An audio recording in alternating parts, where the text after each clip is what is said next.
Have you ever wondered why some chapters of life feel effortless, while others feel confusing, delayed, or unusually difficult? Why do certain decisions keep returning, even when we think we have moved past them? Astrology is often reduced to vague predictions, generic zodiac posts, and messages broad enough to apply to almost anyone.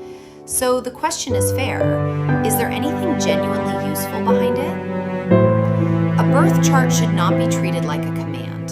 Think of it more like a weather map. A forecast can show the conditions ahead.